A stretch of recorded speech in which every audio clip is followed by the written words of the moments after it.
Baik, Assalamualaikum warahmatullahi wabarakatuh.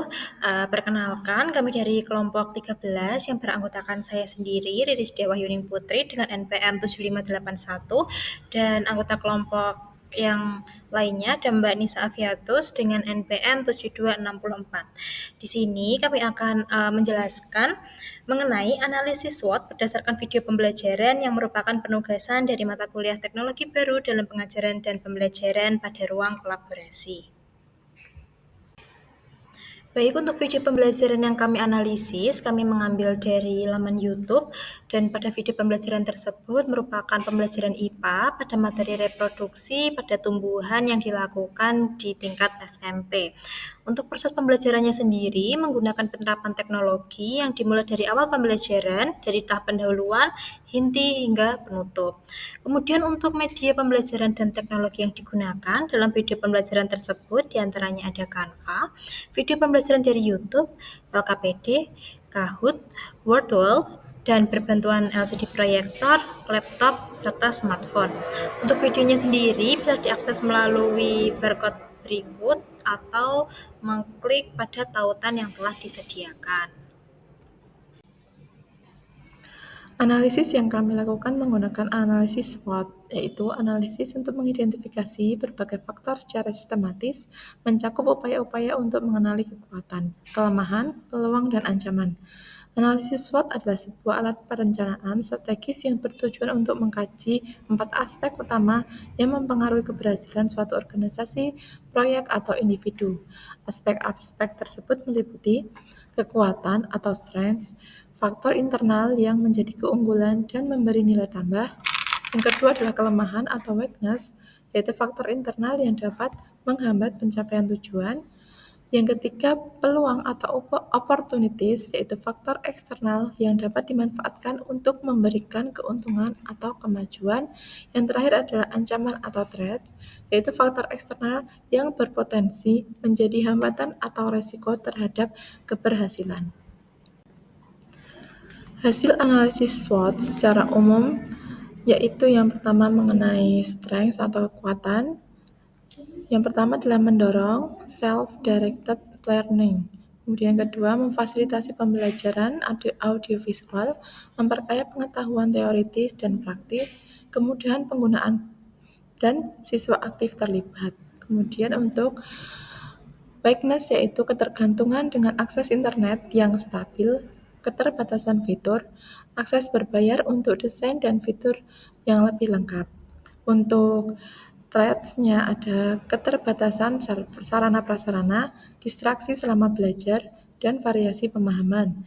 Kemudian untuk opportunities-nya ada pembelajaran mandiri, integrasi dengan model lain, dan kurikulum merdeka, menarik minat dan rasa ingin tahu.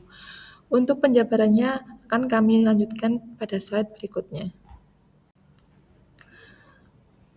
Baik, untuk bagian strengths atau kelebihannya, pada video yang kami analisis yang memuat video YouTube, Canva, Wordwall, dan Kahoot memiliki keunggulan di antaranya mendorong self-directed learning atau pembelajaran mandiri yang dapat diakses oleh siapa saja, kapan saja, dan di mana saja, baik secara terstruktur seperti di dalam kelas maupun otodidak. Kemudian memfasilitasi pembelajar audio visual, memperkaya pengetahuan teoritis dan praktis, khususnya dalam pengembangan perangkat lunak dan game yang selaras dengan perkembangan teknologi. Ya, selanjutnya kemudahan penggunaan template yang beragam, fitur kolaborasi. Dengan fitur-fitur Canva tersebut memungkinkan peserta didik dalam berkolaborasi untuk mendukung keterampilan abad 21. Yang terakhir, meningkatkan keterlibatan peserta didik, di mana dapat memberikan umpan balik instan, menyediakan berbagai jenis kuis dan permainan, sehingga dapat menambah motivasi belajar peserta didik.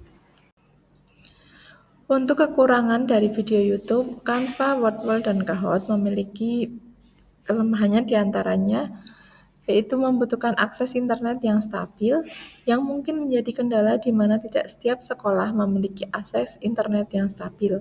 Keterbatasan fitur desain dibandingkan software profesional, akses berbayar untuk desain dan fitur yang beragam, dan potensi distraksi jika tidak digunakan dengan baik.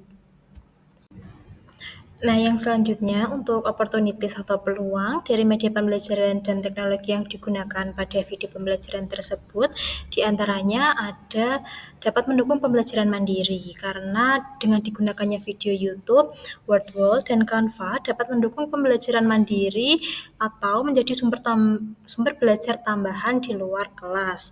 Kemudian dapat diintegrasikan dengan model pembelajaran lain.